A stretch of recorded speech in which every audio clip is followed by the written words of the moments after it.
This is Marion Fontaine, also known as Justin N.R.D, and you're watching the Wrestling Nerd Broadcast. You're watching DaveCTV. Now here's your host, the voice, Dave Canning. It's you, it's me, it's DaveCTV. It's you, it's me, it's DaveCTV. Let's start the show. That is right, ladies and gentlemen. It is you, it is me, it is NRD. H2P is back, and this week on the Wrestling Nerd Broadcast, hailing from a bygone era, our guest this week, the one, the only, Marion Fontaine, aka Justin N.R.D. Justin, thank you so much for coming on the broadcast this week. Yeah, hey, thank you guys not only for having me, but also sponsoring this upcoming Old Wrestling show. I really appreciate it. I can't wait to talk more about it, talk more with you guys, and get into the nuts and bolts of some wrestling. Yes, absolutely. And we would be remiss if we as well didn't give a special welcome back to Harold. Harold, how are you, bud? I've missed you. Whoa, baby, it's good to be back. Man, oh man, I missed you guys. Hey, Justin, how you doing? Hey, Harold, I'm doing just great. And so I want to get this off my chest from the get-go. I'm a huge Muppets fan, and I know that I don't know if how you feel about them, if you relate to them or whatnot, but any type of information that you've got on the Muppets, I'm a huge fan. You let me know. I love the Muppets. They just came out with Lego minifigures of the Muppets. I went out to Target. It was my human Tom, and we bought every single one the first day they came out. Wow. Okay. So your fandom exceeds mine. That's amazing. I'm going to have to find those because I have not heard about those. Those are amazing. Okay. They look so stinking good. They're upstairs, so I can't show you now. Sorry.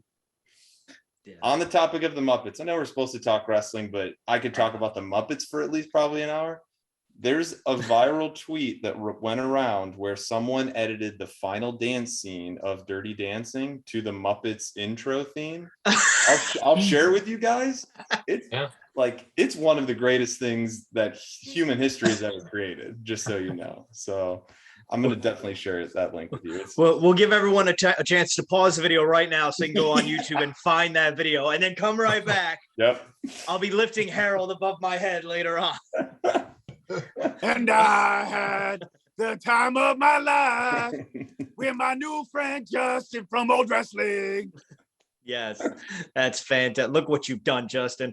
It also, on the note of the Muppets, years ago, this is obviously when I was like Harold's size, it took forever and everything in my sister's being to convince me that the guy who played the lead pirate in Muppets Treasure Island was the same guy in Home Alone and Rocky Horror Picture Show. I refused to believe. I was like, no way. There's no way that this captain is putting on lipstick. And it blew my mind.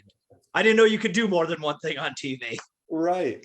Yeah. Just the versatility of Tim Curry, right? Solid. Incredible. Solid. Tim Curry's best role ever was in Clue.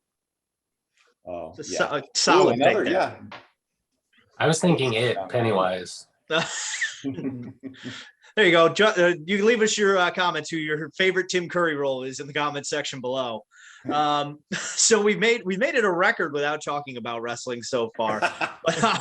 But obviously, Justin, you are the owner of Old Wrestling, the show that we're going to sponsor this coming Friday, June 3rd, at the Beachland Ballroom Tavern in Cleveland, Ohio. So yeah, let's just get right to that. You know, how did you come up with the concept of Old Wrestling?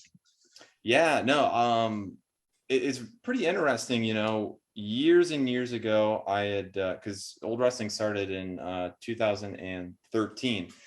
And so around that time, I was trying to think of how could I run a wrestling promotion? Like I kind of was getting the itch to run a show. I feel like a lot of wrestlers eventually get that itch after being in for a while and seeing if they can do something, but in their own way. And I came to the conclusion that I was like, I want to do it, but it's got to be different.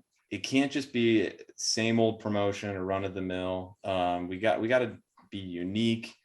And so my girlfriend at the time and I really don't know how it just sparked out of nowhere, but there were a few characters that were vintage.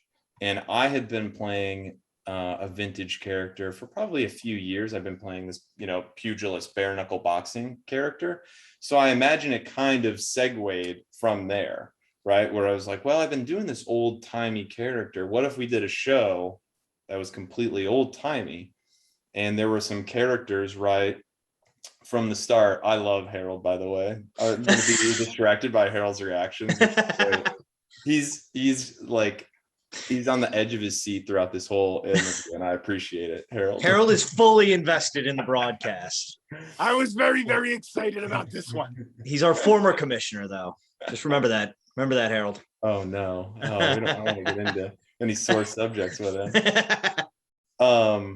But yeah, there are a few characters out there that had already been doing kind of an other old timey concepts, right? There was a Dasher Hatfield from Chikara. There was Big Sue Jackson in Indiana. There was a Billy Rock graduate. And then there's Thunder Kitty, who's pretty well known as a throwback female character. And so, when I thought about myself and them, and it was just kind of like, what if we did a show that was like, taking a time machine back? People will show up. It'll feel like a bygone era. It'll feel like decades ago. How do we do that? And so we kind of picked the 1920s because there's just so much from that time period that's, still to this day very relevant, right? Like any kind of like gangsters, coppers, that's all kind of, from the 20s and Prohibition. People like Babe Ruth were from that era. So there's a lot of like pop culture, historical pieces and parts that are still relevant today. And so it's a fun era to talk about, fun vocabulary. And so that's kind of where it started. That's where it snowballed from there. It's like, all right, let's try the 20s. Let's try to go full bore. All the characters are somewhat from that time period. And what can we do to make the crowd have an experience in and of itself of a old fashioned wrestling show? Definitely. And so with being such a unique promotion, you obviously, everyone in a sea full of so many wrestling organizations now, every local high school is almost hosting a wrestling show every weekend, and the way you guys are able to stand out with the old concept, where, obviously wrestling's been going on for ages, literally since the 1920s. But right now, obviously a lot of people compare the 90s to the most, the biggest boom period in wrestling history. But where we are now with, with how high level profile WWE still is, with AEW being their second fiddle almost, or right there with them at least. You see in promotions like GCW thriving, Impact thriving. Is this arguably the best time to be a wrestler or wrestling fan, in your opinion? Gosh, that's a really good question. That's very interesting. Yeah, I would say that like right now is probably, really good question. Because on the independent scene, I would say right before the pandemic was kind of happening, I felt like there was, for a number of years, probably the last like 3 or 4 years, there was a really good surgence with like independent wrestling, people getting the word out about it and it being cool again, right? Like I remember when I started wrestling, early 2000s, you can pay a lot of people to go to some of those shows. Now I know that has to do with like promoters putting money into their product, but I feel like things ebb and flow, right? Just in general. And I think when I started wrestling, it's not like it's been in the past years where it's been kind of like cool or punk rock, where if you're a wrestling fan, it's not like looked down upon. It's like people understand it a little bit more. And then I think, what also helps is you've got series like Dark Side of the Ring, you've got AEW, like this alternative to WWE. So I for a wrestling fan right now, I think probably what's the best part of being a wrestling fan right now is that you could watch wrestling every night of the week and it could be something a little bit different. It could be something mainstream or it could be something local to your area.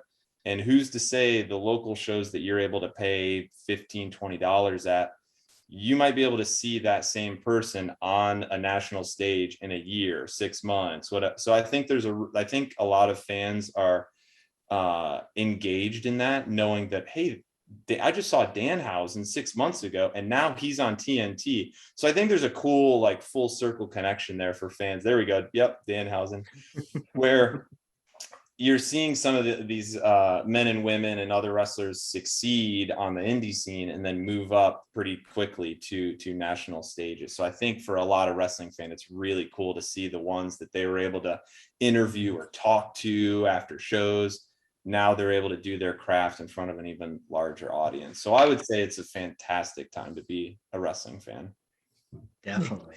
And speaking of some of those guys and girls that we've seen, you know, on an independent to a national stage, if you go to Old Wrestling this Friday at the Beachland Ballroom and Tavern, you're going to see some familiar faces that you've seen on national shows like GCW and AEW. The Honorable Judge Hugo is going to look very familiar to some people. F.E. Davidson is going to look really familiar to some people as well.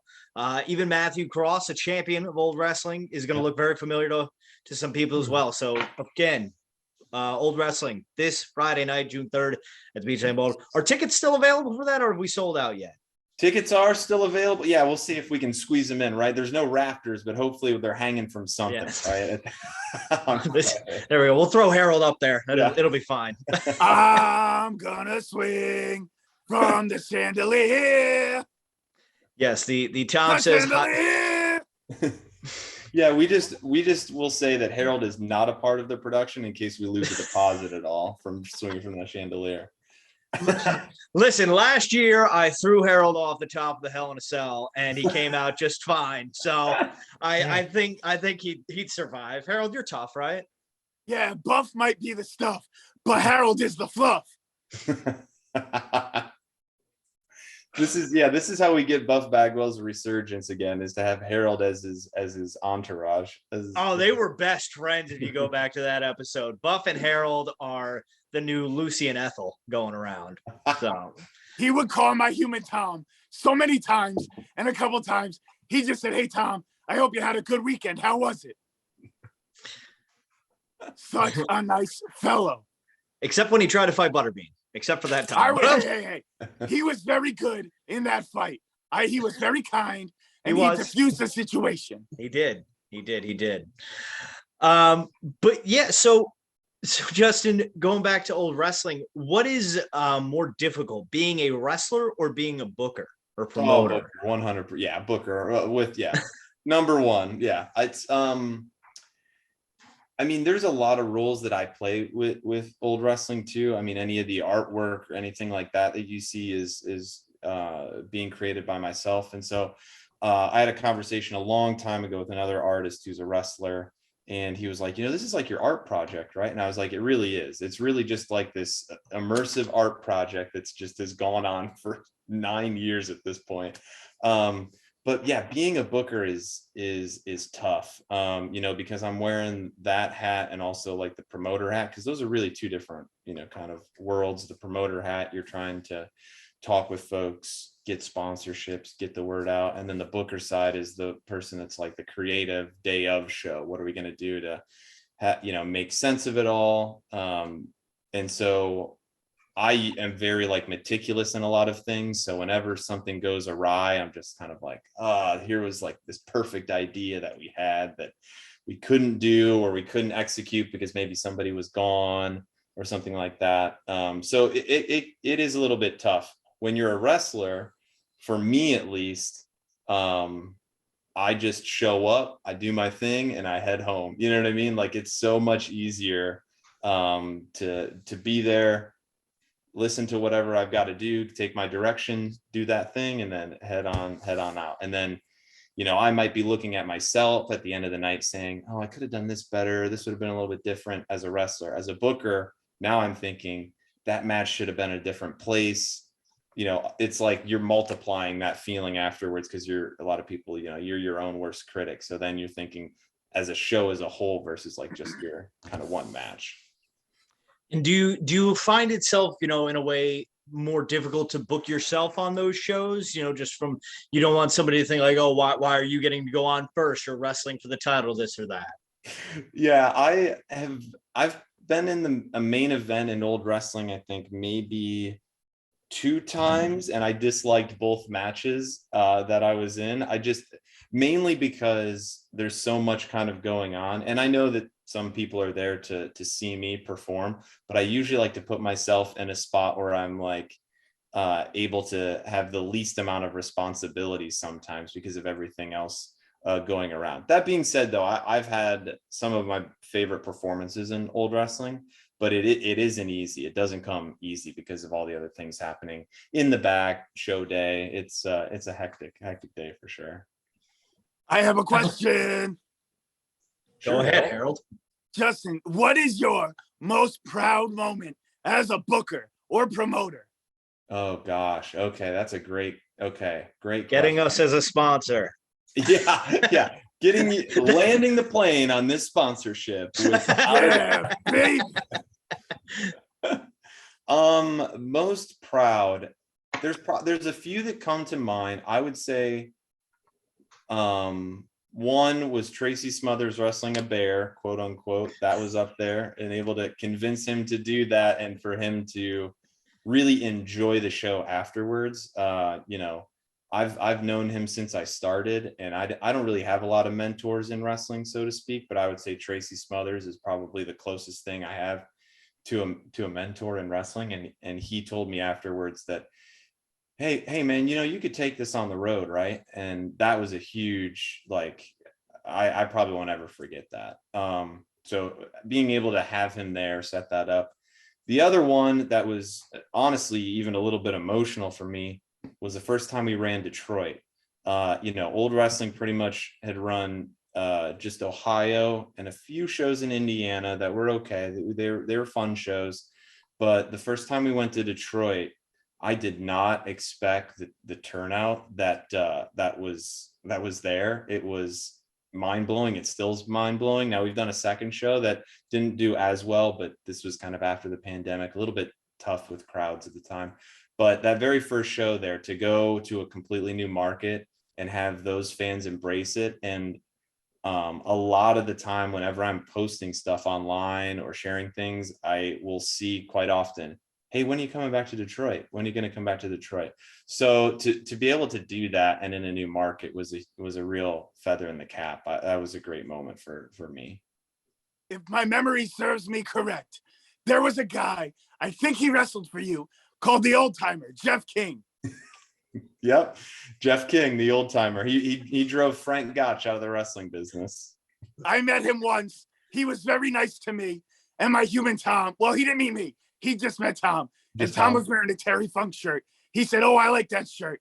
Tom said, "I like your scars on your back. I think you do death matches sometimes." When earlier in the interview here, when I mentioned some of the old time characters, there were four that I wanted to get on the first show, and I named three of them: Thunder Kitty, Dasher Hatfield, Big Sue Jackson. The fourth one was the Old Timer Jeff King, and I don't know how familiar everyone is with him. He'd wrestled for GCW a few years ago, recently doing a little bit more deathmatch stuff and some IWA Mid-South.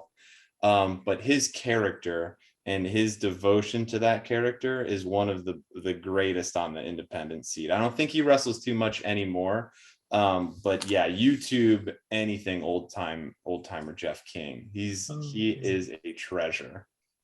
He would walk out to the ring and he would just go, "Oh." Yeah, he has this grizzled like growl to him, and you just would not expect it based on like the size of his body. Because like when he first started, he was probably skinnier than me. I bet Jeff King would come out in an Andre singlet, still wears it, and he was maybe 150 pounds soaking wet. And he would come out and his finishing move was the bear hug. So he'd watch out for the bear hug, And so he was so committed. And that's, characters are a huge part of old wrestling, and he's a talented character. Yep, there we go. There he is. Yep. I'm looking at the same picture.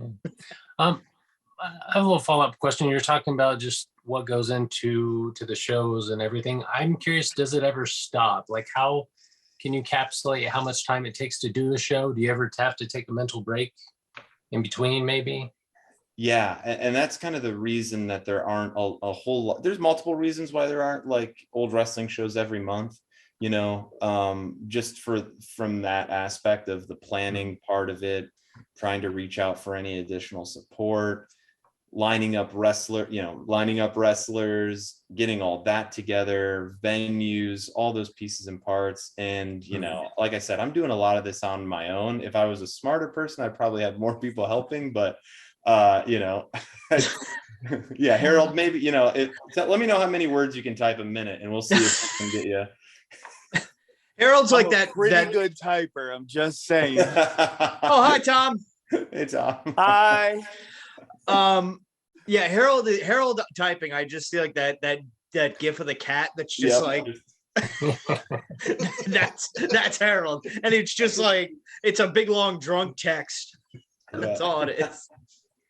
But yeah, Ryan, it's it takes a good amount of time, and I like to give myself a little bit of a breather too, kind of after every show, to just kind of reset and kind of look ahead for the next one, because there already is a next one. Like, we've got our big show in August coming up, and then we usually do an outdoor show in September in Indiana, which isn't a huge lift because that's a part of a festival. They bring us in, and then later in October is when we'll be in Detroit, which I don't think is real public news, but whoever's listening to the broadcast gets to hear that little tidbit there. Yeah. So an breaking news. Yeah. Breaking news. But yeah, it's always good for me and just my mental health in general to give a little bit of a break to it, because it is exhausting. And it's like you can kind of take a step back, see what you want to do differently, what you want to maybe change or update. I will say I took probably 18 months off of wrestling when the initial kind of like shutdown was happening in spring of 2020. And from that time through like the summer, I didn't have any bookings. The longest stretch I'd had since I started wrestling in 2004 or so, somewhere around there. And I just went out and I did a ton of hiking. And that was like such a relief to not have to like, think about the travel involved in shows, all those things. So it was a nice break, even though not under the best circumstances. So those are the things that I like to do in between shows. And I've tried to use what I learned in 2020 and kind of adapt it in between shows now. Question, you bring up hiking. What's the go-to snacks or drinks for hiking? Oh yeah. Okay. So I'm a nut, I feel, in terms of like hiking, because I will take like just a fanny pack and like a water canteen, and then I'll be gone for like 10 or 12 miles or something like that. So yeah, I'm like, I'm nuts. No one should follow if I get mauled by a bear or something, it's my own fault. You got to do what Tracy's mother's taught you. Yeah, you got to stand your Tracy ground. will teach me how to fend off a bear, headlock, sweep the leg.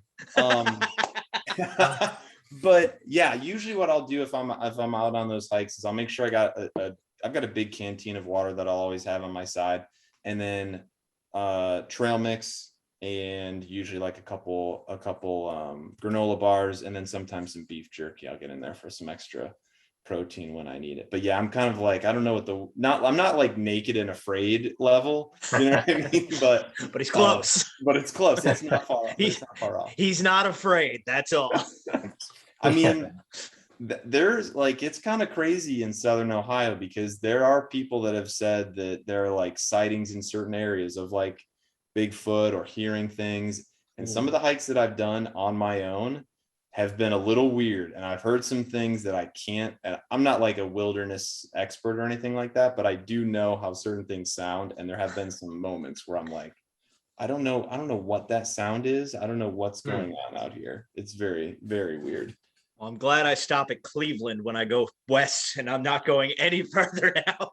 Yeah. I mean, it really, like, when you're like, Columbus isn't right in the middle of the state. Once you're south of Columbus, it's a lot of national forest, because you're right on the border of West Virginia and like Kentucky. And I think a lot of people, even in Ohio, probably don't realize it. I mean, there's amazing hikes down through there because you're on the foothills of the Appalachians. So it's pretty wild when you get down there. Pretty reclusive in a lot of ways. Yeah. I just can't believe you're hiking 12 miles. I crap out after 12 feet. But I know that Ryan only brings gummy bears on his hikes. Oh, is that true? Yeah, I was Yeah, gonna Ryan, how say- many gummy bears have you had so far? My go-to is gummy bears and bananas. Oh, yeah, Um, fruit too. Yeah, that's great. Yeah.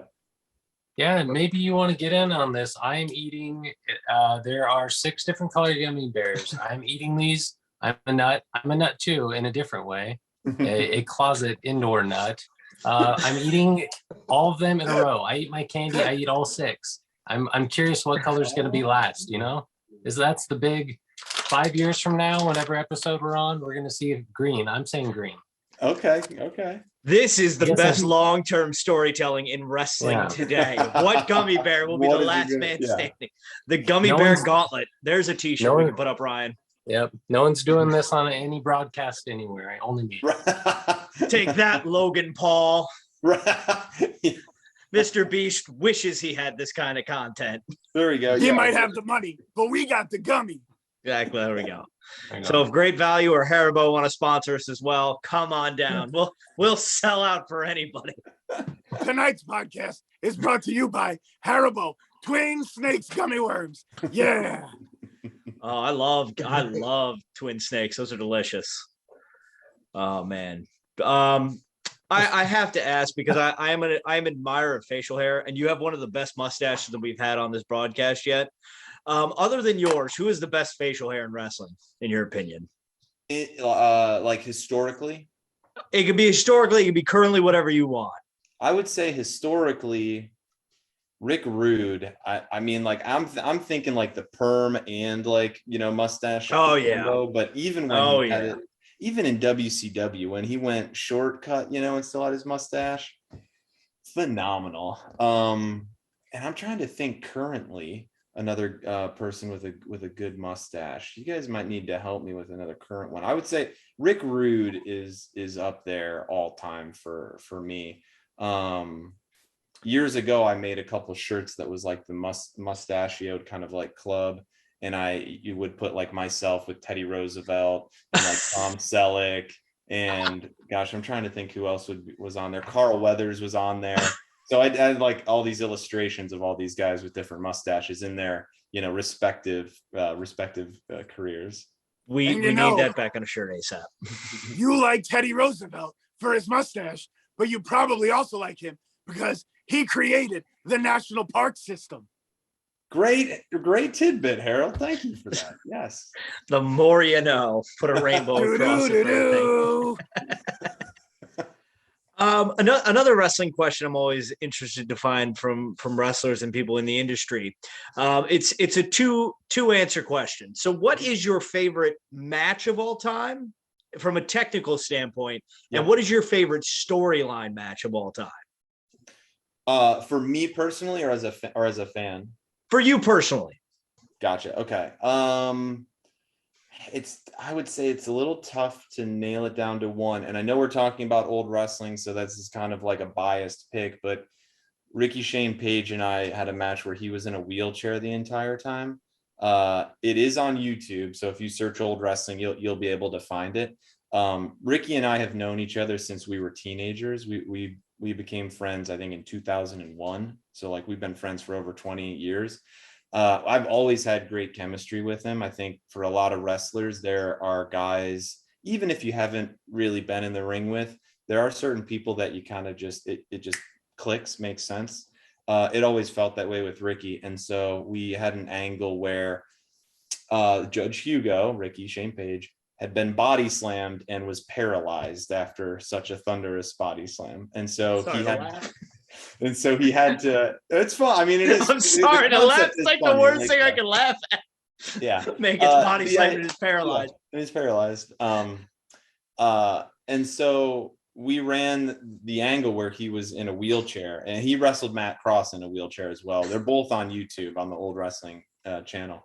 But I think it tested Ricky and I from a creative standpoint, and trying to make it make sense to the viewer as much as possible. And there were 2 people in wheelchairs that night.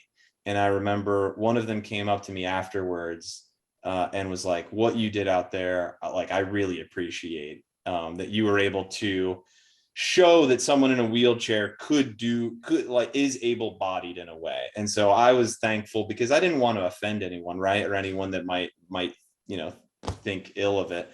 And so I was glad that there were people there in wheelchairs that were like, wow, I can't believe I just saw that. So I would say that might be one of my favorite matches of all time. Another one that comes to mind, years ago in a promotion outside of in Cleveland called Prime Wrestling, where a lot of guys like Greg Iron got a lot of his notoriety. I see Greg's 8x10 back there. Yep. Oh yeah.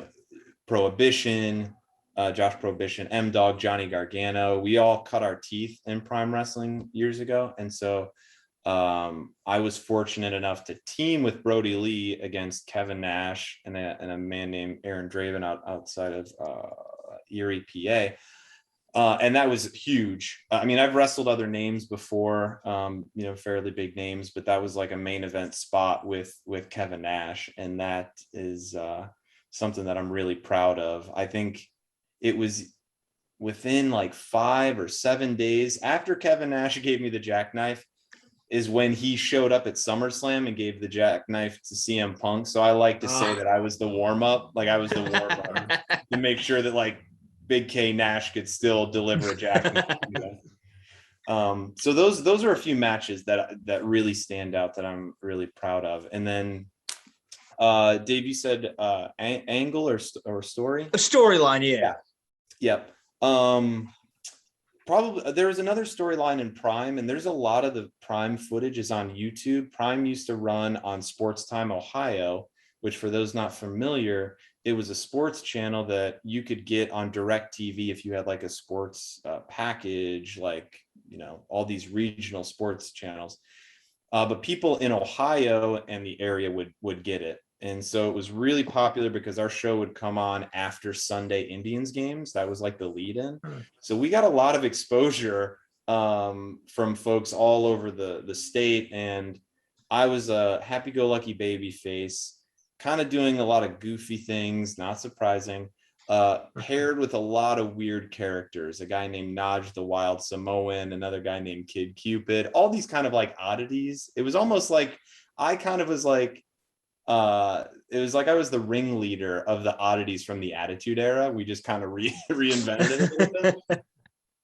And we got to the point where we're like, hey, we need to turn Marion Fontaine bad. We need to make him a heel. And so I ended up cutting this long form promo, just bashing a lot of the creative and blurring the lines, honestly, and how I was really feeling at the time.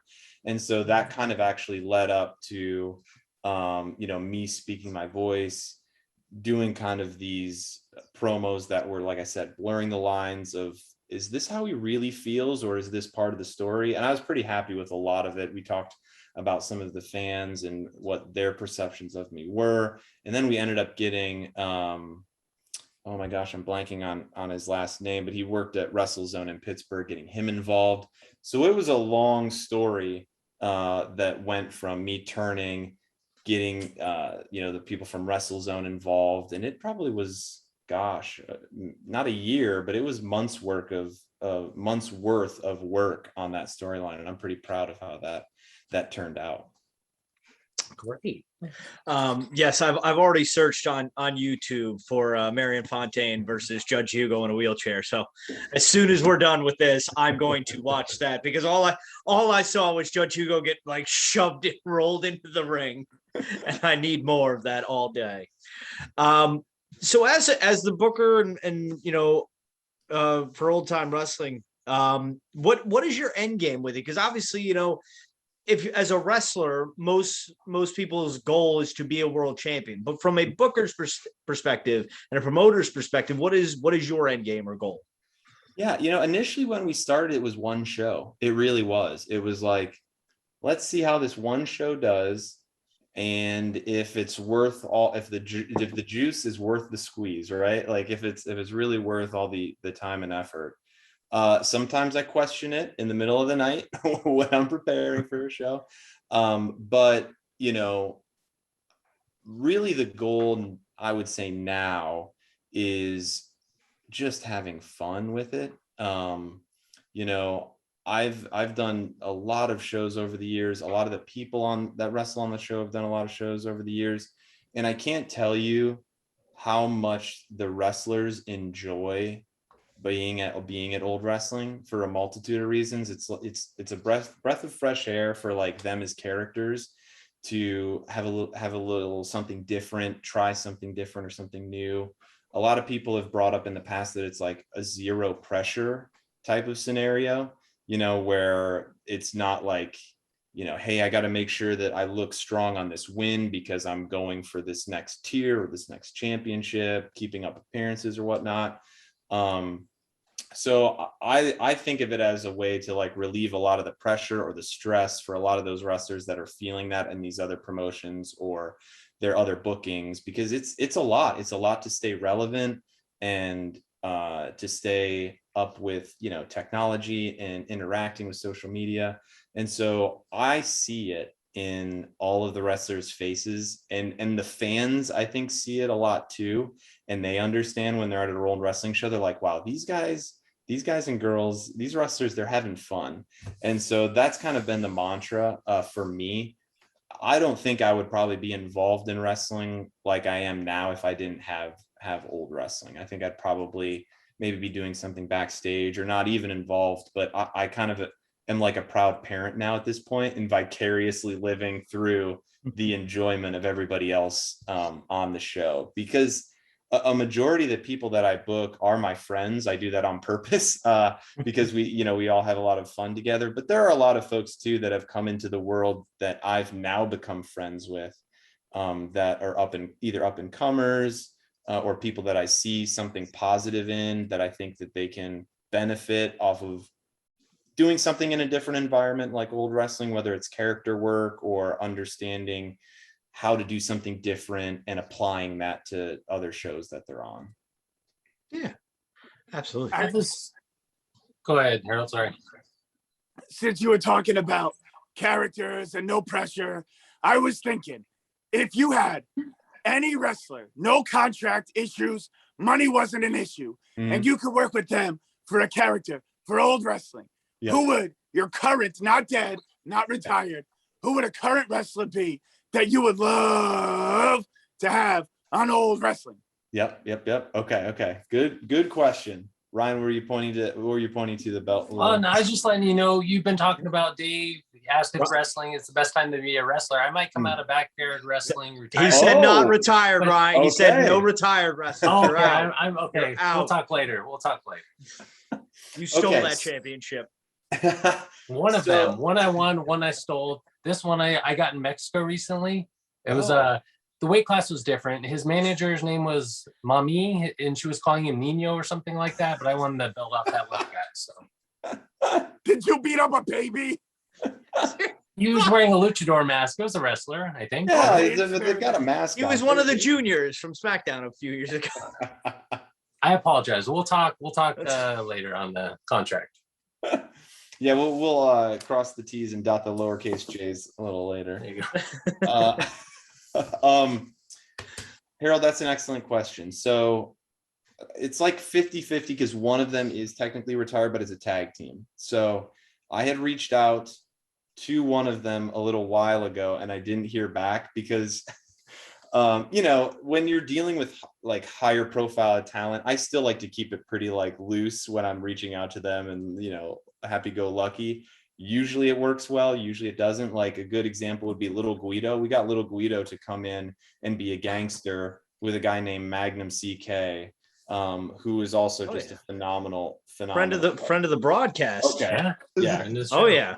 The Magnum CK, he's also a friend of mine, Chris, phenomenal person, one of the greatest performers. And you see that he's working at Second City. You know what I mean? Like that's incredible. I don't know if there's ever been another wrestler that has gone into Second City. I don't think so. So shout out to Chris Magnum CK. So some of them are very open to it. Some of them are really open to it, right? Tracy Smothers, Little Guido, to name a few. What I would really like to do, and I don't think it will happen, but I sent an email out to Billy Gunn because I was like, hey, what are the chances that I can A, get you and Bart to team up again, and B, you both grow your mustaches out for the Smoking Guns. And so Sign me up. and so I'll Tenure. sponsor that show, baby. Yes, I'll individually sponsor that show. and so I'll have to find the email. It was from years ago, and I got it from I don't know if I texted him too. I think I just emailed him, and it was a mutual friend that had his email. He worked pretty closely with him. And I know that my email probably sounded like, this guy can't be serious, right? So he never did get back with me. But I mean, when I was growing up, the Smoking Guns were like huge for me. I would have been about 9, 10, 8, somewhere around there when they were really popular. And I just thought they were super cool. And so they, you know, the American West is, you know, it's not solely based in what you might think stereotypically of the 1920s, but it's a throwback character. And I thought it would work, you know, really well, even if we did like a six person tag with, you know, them and Tatanka, right? Tatanka was another one that was like I was a huge fan of Tatanka. I would say he was probably one of my favorites growing up at a certain time period. So those two are up there. There's a few that I don't want to say out loud that are like independent folks that I feel still might be able to happen. But the Billy and Bart gun is like, I know a long shot, but I just love the idea that Billy Gunn reads his email. He's like talking to whoever's next to him. It's like, this guy wants me to grow a mustache back. I haven't had a mustache since 1995. Or just glue one on, whatever Right, it oh, takes. yeah, Billy, I'll get the adhesive for you. We've done it for William Howard Taft. I've got a fake mustache budget. Like, yeah, there. Me too. If you somehow were to get the Smoking Guns out of retirement, I'd settle for Bart Gunn alone. Get Bart Gunn and Butterbean somehow in the middle of the ring in old wrestling. I will personally fly out there and come sit ringside as this guest timekeeper.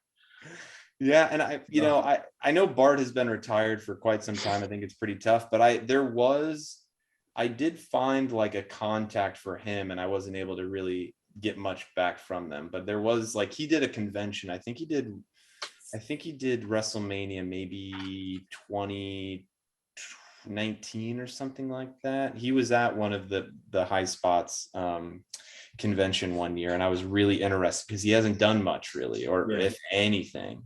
So they're definitely up there, Billy and Bart Gunn. Yep. That would just I can't get that vision out of my head. Ryan, you had something. Did you have your hand raised, Ryan? Oh, no, I was just saying that'd be wonderful. Maybe the 10-year show, because you said, 10 years is coming up soon enough for old wrestling. Maybe the 10 year. Next year, 10 years. Yeah. I mean, and then there's also too a lot of guys that it would be fun to get back for the 10-year anniversary. I mean, Chuck Taylor was at the very first old wrestling show. He was at a number of shows years ago, and I've known him for a while, and so it'd be fun to have some of those folks come back. Bryce Remsburg has reffed a couple old wrestling shows. It'd be fun to get some of those, him back in the mix.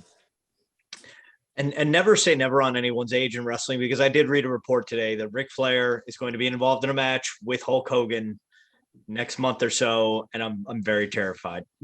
So yeah, that's wild to me. Wild. Yes, for anybody who doesn't know, there's a rumor that there's going to be a 6-man tag sometime this summer that involves Ric Flair and FTR versus Hulk Hogan and the Rock and Roll Express. So just grab a beer and enjoy it, everyone, because I'll do a watch along for it if it happens.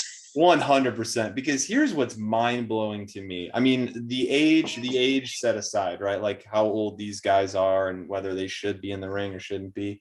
But we're talking about 2022. Hulk Hogan could be in the same ring as FTR, and not just like for a sign up or anything, you know what I mean? Like, oh, here's like this moment or segment, like an actual wrestling contest. That to me is just mind blowing. And I'll say this, I went to WrestleFest for Northeast Wrestling and Mike Lombardi this past summer or last year. I keep thinking it's a few weeks ago. And it was the Rock and Roll Express. I think they faced a trust fund, but Ricky Morton hits that Canadian Destroyer. It's the pop of the night. Like, it's just going wild. And so I hope I am that agile at his age. So rock and roll is forever, baby. He Yeah. wasn't lying. Yeah, and I think in his career, I don't think he's had many major injuries either. Like No. and I don't think so. Like which is a credit to him, for going that long. But yeah, I will watch this whenever it happens for sure. I'll be sitting there with my bowl of popcorn, whatever, beer, whatever it is. But I am going to be watching that. You can join our watch along. Yeah, for we'll that, do just so we all have witnesses for this. And there you go. If you can't get the smoking guns, you can get Bart Gunn and Bob Holly to be the new Midnight Express again. Yeah. That's old timey enough. Yeah, and I'm trying to think of an example where we've done this before, but oh gosh, I'm kind of blanking on it. But if we were to do such a scenario, what I would do is I would call them the original or the first Midnight Express, right? Because technically it's like 60 years before Dennis Condrey and Randy Rose and all those guys. So like that to me is kind of funny, but I know purists will probably be like, whoa, which is very funny because I'm going to go do a quick sidebar here, but Matthew Cross, he's been the world champion of professional wrestling since we started. He won the title at the very first show back in 2013. So over the years, we've shared graphics of like Matt next to George Hackenschmidt or some other people that have had very long reigns. And we'll say like, oh, he's just passed George Hackenschmidt for the longest reign. And people will comment and be like, this isn't true. Like there's no way that he could possibly be the world champion for this long. And so if it's me seeing those, I keep it up in the comments. I will reply to people. Because I remember specifically someone was like, you aren't counting Bruno Sammartino. And I'm like, I would comment as Old Wrestling and say, I've never heard of that person ever. Because Bruno probably hadn't been born, I think he was born in the 20s yet. So, and some people get it. Some people will be like, you can see they'll comment back and be like, oh, I get it. We're playing along. But then there are other people that completely don't, and that's what I live for, because I just really enjoy keeping up the old wrestling facade on social media. So I have to ask then, with these people that are responding like that, what are your thoughts? Has Jim Cornette ever commented on old wrestling that you're aware of? No, not that I'm aware of. I hope and pray one day that he does see the wheelchair match. Have a stroke if he did. Yeah, I'm sure he probably I thought this would be right up Jim Cornette's alley, though. Yeah, right. I think he would like it. There's a part of me that's like, I don't know if he would destroy it or if he would like see what we were trying to do. I'm not sure. Like, I know that people will comment, and say like, hey, Jim, watch this, or hey, Jim, watch this. But what I will say is that another superstar did see the match and enjoyed it. And I can't believe it, but Ricky Shane Page was on Stone Cold's podcast a few years ago. Stone Cold is pretty well known, and Greg is, from Greg Iron from doing his show. He's, knows and is kind of close with Stone Cold. They've gone back and forth texting and whatnot. And Greg's been on his podcast too a few times. He does his research before a person, comes on the show, whether it's getting assistance or whatever, but he's watching stuff of the person he's going to interview. He watched the wheelchair match of Ricky Shane Page and I. So he was like, he thought it was ridiculous and hilarious, but he also like appreciated it for what it was. And the fact that Stone Cold has said out loud, Marion Fontaine and old wrestling wheelchair match, I could die a happy man. So I've at least got that. I've got Stone Cold in my camp. So if Cornette hates it, then at least I'm breaking even. But at the same time, Cornette could like it, because I feel like that could, like you said, Nick, that could have happened in Memphis at the Coliseum on a Monday with Jimmy Hart and somebody else for sure. He thinks it's either an Okada match in the Tokyo Dome on Dave Meltzer's scale, or he thinks it's me and Harold having a feud over a plastic crown. So it's one or the other. There's no middle ground here. But yeah, so with that said, I think we should move on to our top 3 Tuesday. So Justin, we've let you choose our topic. We have no idea what it is, so we're riding by the seat of our pants. So please let us know what our top 3 Tuesday is this week. So you guys gave me a few examples, and I was going to go a little bit broader at first, but now I'm going to kind of narrow it just slightly. So hopefully that isn't an issue. But I was going to go with 90s stand-up comedians. Is my Okay. 90s stand-up comedians. Big stand-up fan myself, so like I was trying to think of there's some good characters off the top of my head that I was thinking of. So okay. I'll go first on this because I have a you know what, actually I'm sorry, I've overstepped my bounds as the king. Justin, would you like to go first or would you like to go last? Oh, I'll go last. Okay. Then I'll go first as the king of the Wrestling NRD Broadcast. So my first one is going to be Dana Carvey. Because I remember when I was a kid, he had like an HBO special that was on religiously in my household, like every day. And I understood about 3 jokes in the hour-long segment, but I thought it was the funniest thing in the world. Number 2, because it literally came up on my Facebook memories after I graduated college 7 years ago. The next day, me and the Magnificent Margaret went to go see Dave Coulier do stand-up at a comedy club by us. So I'm going to go with Uncle Joey, Dave Coulier, if that counts. Yeah. And then number 3, I'm going to go with Mark Curry, aka Mr. Coop, hanging with Mr. Cooper, who I also saw do stand-up and was fabulous. Wow. So those are my 3, way out of left field on some of them, but those are my 3 I'm going with. Tipping my cap to those, man. Those are fantastic. I tip my crown right back to you. Harold, would you like to go next? Oh, yeah. Whoa, yeah. My number 1, I'm going to go with the man, the myth, the legend, the boy with the red hair. I'm going to say Carrot Top. I like props. I like things. I don't like him now because he's all on steroids. Ryan's so bad. My number 2 is simply we ease the juice. Pauly Shore. I hear he's a jerk to his fans, but he's going to be in Holland, Michigan in September, and I'm going to crash the hell out of that show. You've been warned, Pauly Shore.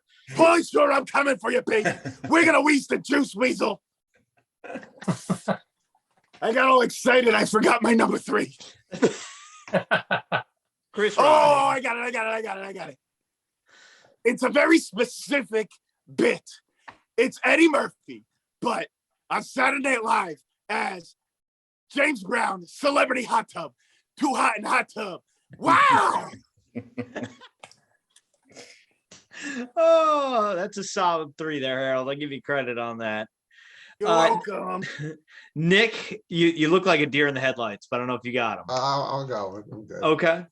All right, I'm gonna go with Adam Sandler. Is my first one. Oh, very nice. Big 90s comedian.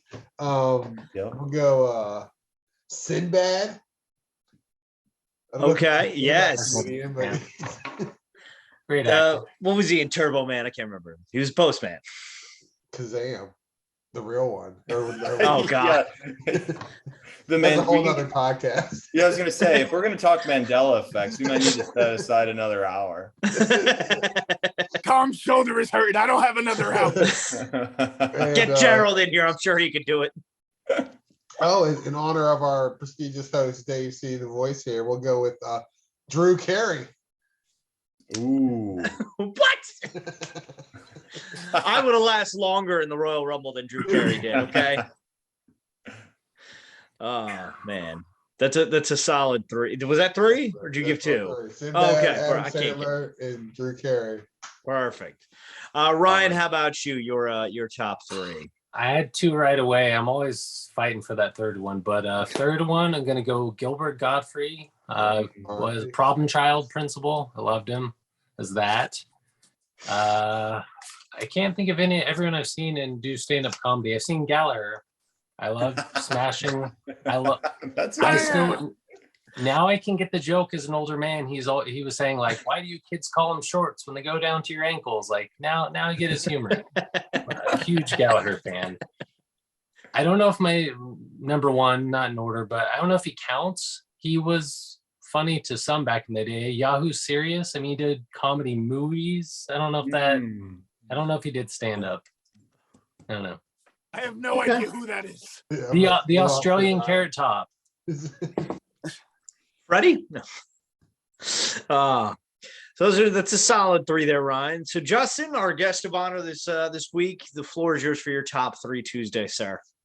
Yeah, so you guys picked some that I was going to even like, like when I was thinking of like in the 90s, I was thinking like prototypical, like what if the 90s like spit out comedians, who would those people be? And it's like Sinbad, Gilbert Godfrey, those like, but the one that I'm going to call out some that we didn't say. And number one up top, Andrew Dice Clay. Oh, Tom's mom's best friend went to school with him and hung out at his house. Really? Yeah, Tom's mom is from Brooklyn. Wow. Okay. That explains a lot. Wow. Okay. This seems like a series of podcasts we're going to have to do on all of these other topics that we haven't really dove into yet. So up there, another one, this one is a really a personal favorite of mine that I think he probably came up in the 90s, and Norm Macdonald. Yes. One of my I love Dirty Work. Amazing film. And then another very 90s, probably like, I guess 80s, 90s, Sam Kinison. Yes. Gone too soon, but like very like character driven type person. You kind of knew what you were getting when you went to a show. This almost looks like him kind of a little bit, right? Looks a little like him. When he's shouting, that's. You know what? I missed one that I'm surprised nobody said, and that is the conductor of Shining Time Station, the one and only George Carlin. Oh, Carlin. That's what I was thinking too. Yeah. I didn't think of it till afterward, because I remember me and my sister were watching one of his HBO specials, and our dad, who's pretty conservative, comes home and he's like hearing George Carlin swear every third word. He goes, "I will not have that filth in my house," and we're like, "So let's turn it up then." It was our rebellious phase, but you know. So, yeah. But yeah, so let us know your top 3 Tuesday in the comments section below. And of course, subscribe to the channel if you've not done so already. Justin, we will give you the floor to promote whatever you'd like. Obviously, Old Time Wrestling this Friday. If you have any words for your opponent this Saturday or Friday night, whatever you want, any merch, promote away, my friend. Definitely. Yeah. Old Wrestling, old with an E. So everything is old with an E. Twitter, Instagram, Facebook, even the website. Yes, there were websites for wrestling promotions in the 20s, apparently. Oldwrestling.com. The show will be at the Beachland Ballroom, which is actually the very first venue that I ever wrestled in front of a paying audience back in 2002. So it's got some sentimental value to me there. A lot of great bands, comedians go through the venue. It's really cool space. Lots of just incredible talent that are going to be there. We talked about it, between Effie, M-Dog, even like local talent that's starting to really like get more exposure. Derek Dillinger, Ziggy Haim, a lot of great, fantastic talent that's going to be there. I was talking to a buddy, and he had said like, "Oh, I tried to convince some of my friends to come out to, old wrestling shows, because you never know who you're going to see." And a few years ago, we ran an outdoor show for free that had MJF on it. So you never know who's going to be at Old Wrestling that you could see for free or for a very cheap price. So this Friday, if you're anywhere around Cleveland and able to come out, we have a lot of fans that travel to see the show, because there aren't many that happen throughout the year. Tickets are pretty cheap, $18 in advance, $20 day of show. And, if you've got any kind of flapper dress or seersucker suit, this is the time to wear it at an old wrestling show. Or there you go. Like a good cap like Ryan's got.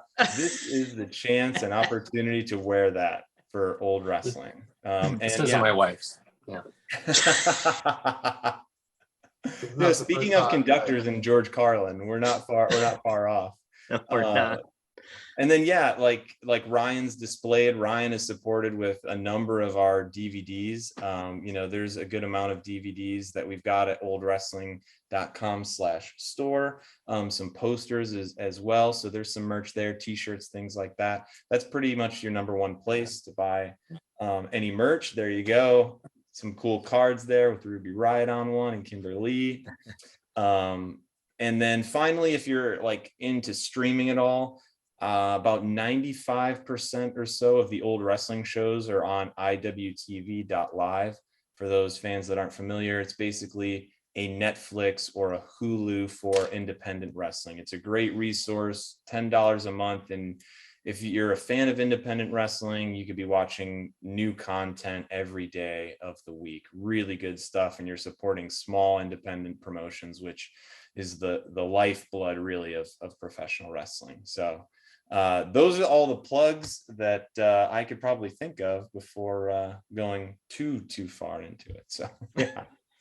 No, this was great. We look forward to Old Wrestling this Friday, June 3rd at the Beachland Ballroom and Tavern, Cleveland, Ohio. Doors open at 6:30, bell at 7:30. So we look forward to that. We look forward to more old wrestling in the future. I wish I'm going to be in Maine during this show. I'm sorry. I'm very sorry. But speaking of Maine, next week on the broadcast, it will be the first ever Wrestling Nerd broadcast at the beach. I will be live from the beach in my finest Hawaiian shirt. Can't wait. I'm going to leave everybody else in the dust. I'm going to go take a nice vacation. Well, I mean, in Florida, yeah, you got enough to deal with. I'm going to a nice area to relax. So we can't wait to bring you that. So, of course, subscribe to the channel if you haven't already done so. Like this video and share with your friends. Check us out on all the platforms of social media, Facebook, Twitter, and Instagram, the Wrestling NRD Broadcast, WNRDB. Join our Patreon, patreon.com/WNRDB, where we have several different tier reward level systems. And, of course, ProWrestlingTees.com/the Wrestling NRD Broadcast, and it is nerd, spelled NRD. Hats, shirts, so much more great stuff coming to you there. Miami Time, Major Nerds, and of course the classic logo, and of course Harold the Puppet shirts are on there as well. So go check all that good stuff. And so yes, on behalf of myself, Dave C. the Voice, the King of the Nerds, the founding father, Mr. Nick Carpenter, the microbrawler scholar, Mr. Ryan Crossley, the former commissioner of the broadcast, Mr. Harold the Puppet, and of course Marion Fontaine, aka Justin, we thank you so much for joining us. And until next time, on behalf of everyone here, don't forget to tell your mother you love her every day, because like Kevin Durant said, Mom, you're the real MVP. Good night, everyone, and God bless America.